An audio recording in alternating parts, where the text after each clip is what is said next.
Hey yo, bienvenue dans ta nouvelle émission, le Dojo. Moi c'est Lordi. Et moi c'est QK. Et on se retrouve pour le Clash Info, l'émission qui enchaîne les actus coup sur coup. C'est parti!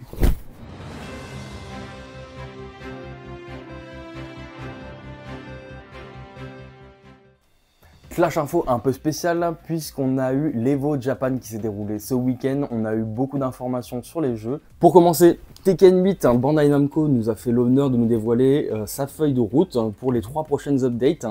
On en a déjà eu une qui est sortie là très récemment, le 13 mai, avec un équilibrage des personnages, mais aussi l'ajout d'un nouveau mode, le Tekken Ghost Showdown, où on peut faire combattre son fantôme contre le fantôme d'un autre personnage. Pourquoi pas? On a eu aussi l'ajout d'un pack cosmétique un peu style cyberpunk. J'aime bien moi. Prochaine update du coup, ça sera pour le 3 juin, et là ils nous ont préparé du lourd avec une grosse collab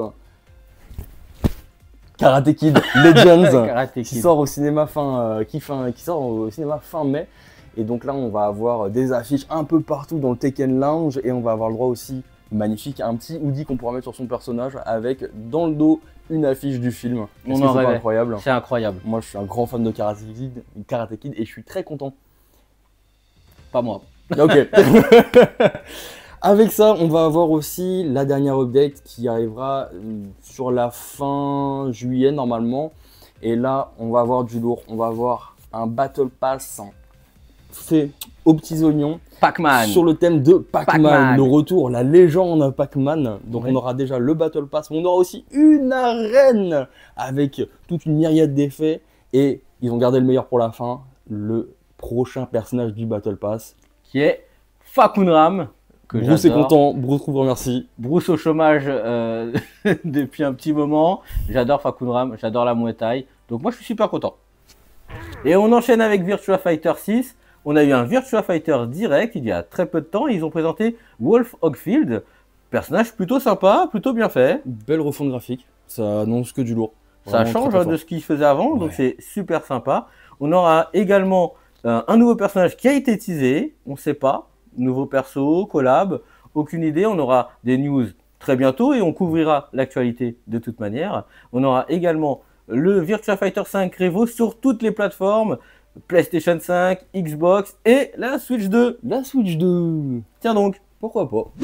Et on enchaîne avec Hunter x Hunter, donc qui sortira le 15 juillet 15 juillet 2025. Exact. Il y a une bêta qui est prévue, on n'a pas de date, sur PS5 et Steam uniquement. Uniquement. Et un nouveau perso.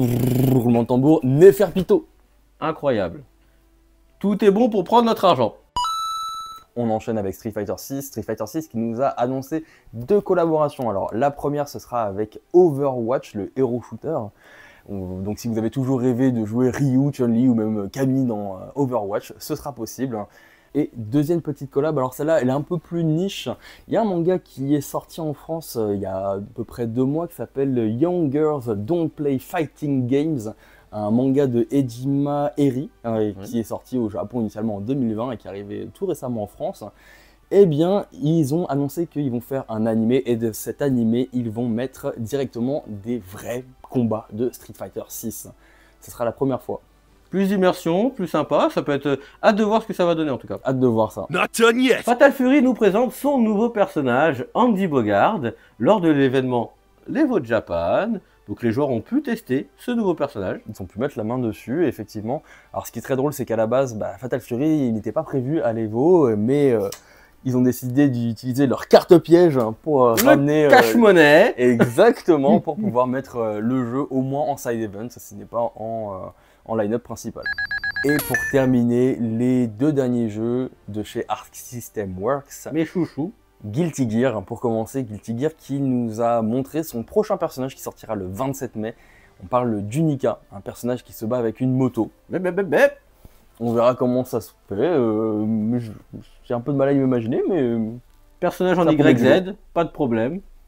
Et le dernier, Grand Blue Fantasy versus Rising, Avec Galéon. avec Galéon, qui sortira le lendemain, qui est prévu pour le 28 mai, C'est ça. avec un trailer qui nous a été montré, un trailer explosif. Très sympa. Et Arc System Works en a profité également pour donner plus de détails sur son circuit compétitif, notamment en annonçant que la grande finale se déroulera à Séoul, en Corée du Sud. Et ça me permet d'enchaîner directement sur le point e-sport. Et là, on va parler des grands gagnants de cette édition de l'Evo 2025. Qui a gagné? On va commencer par King of Fighters. Let's go, King of Fighters. Alors, c'était déchirant cette finale, puisqu'elle opposait, c'était un combat fratricide entre deux joueurs d'une même équipe, de l'équipe Falcon eSport, qui opposait E.T. face à Mock. Et dans cet affrontement, c'est E.T., le joueur taïwanais, qui remporte la victoire. Great, bravo à lui. Bravo à lui. Et qu'en est-il de Grand Blue Fantasy? Et Grand Blue Fantasy, c'est le joueur japonais. Son nom s'affichera. Je ne sais pas parler japonais, mes cours de Duolingo ne me permettent pas d'aller jusque-là. Qui a fait un sans faute, 10 wins d'affilée, 100% de win rate. Imperfect. Imperfect. Voilà, c'est son jeu, c'était son jeu et il l'a montré à tout le monde. Sur Tekken, c'est le joueur, la légende même de chez DRX, le fameux Sama, qui remporte cette édition de l'Evo. À cette occasion, il a même fait un petit tweet où justement il a pu expliquer que c'était quelque chose qui était vraiment très important pour lui de gagner l'Evo et de montrer qu'à plus de 40 ans, eh bien, on peut toujours être très compétitif. C'est le Lionel Messi du versus fighting. Exactement, une légende. Bravo à lui. Bravo à lui. Voilà, comme quoi tout le monde peut y arriver et tout le monde peut se battre. Il n'y a pas que les jeux, hein, peut-être que c'est l'expérience justement qui a su faire la différence sur le long terme. Je pense aussi. Et pour terminer, Street Fighter 6. Alors là, on a gardé le meilleur pour la fin, puisque là, c'était quand même plus de 7100 participants qui se sont affrontés. Et de toute cette Battle Royale, n'en est sorti qu'un seul. Le grand Ménard, la République dominicaine qui vient gagner l'Evo.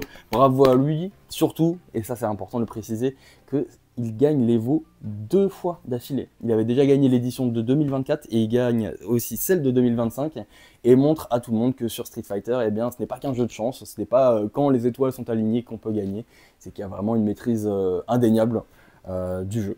Seul le travail paye. Exactement. C'était le Clash Info. Spécial Evo. Toute l'actualité du jeu de combat coup sur coup. Et on se retrouve pour une prochaine émission.